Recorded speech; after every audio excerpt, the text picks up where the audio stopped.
Of all the Bible prophecies about the Antichrist, there is one that stands out above the others because it has clearly been fulfilled. Even more, that prophecy was spoken by Jesus himself. The verse I'm referring to describes how Jesus is speaking to the Jewish religious leaders of his day, and he tells them that even though they rejected him, they will accept someone else who comes in his own name. That verse is John 5:43, and it reads as follows: I am come in my Father's name, and ye receive me not. If another shall come in his own name, him ye will receive. The first part of the verse talks about how the Jews rejected Jesus, even though he had fulfilled prophecies about the coming Messiah, and despite the miracles that they had witnessed. But the prophetic part of this verse is the latter half, in which Jesus told the Jewish religious leaders that they would, at some future date, accept someone who came in his own name.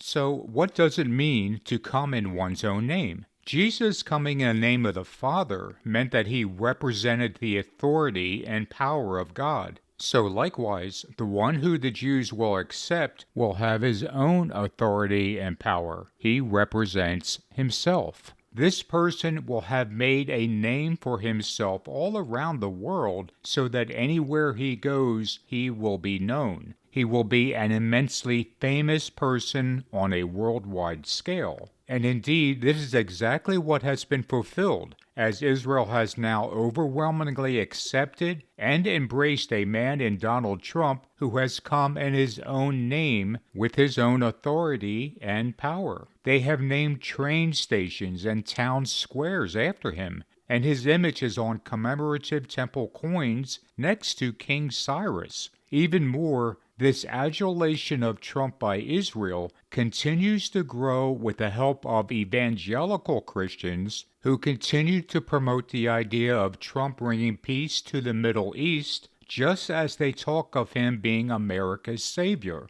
But as we see how Trump arrived on the political scene 10 years ago, using his own fame to gain acceptance into both the Christian church and in Israel, his name continues to be promoted even more all around the world. Because while Trump's name already appears on many buildings and golf courses in many nations, there are now numerous plans to rename roads and airports after him, to put his name and image on legal currency, to add his image to Mount Rushmore, to give him the Nobel Peace Prize, to even naming things after his wife.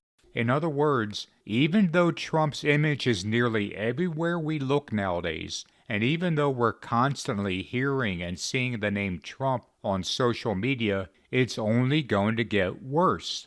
What we are witnessing is the world literally being given over to Donald Trump to make his own, to do with as he desires. He is the epitome of the one who has come in his own name.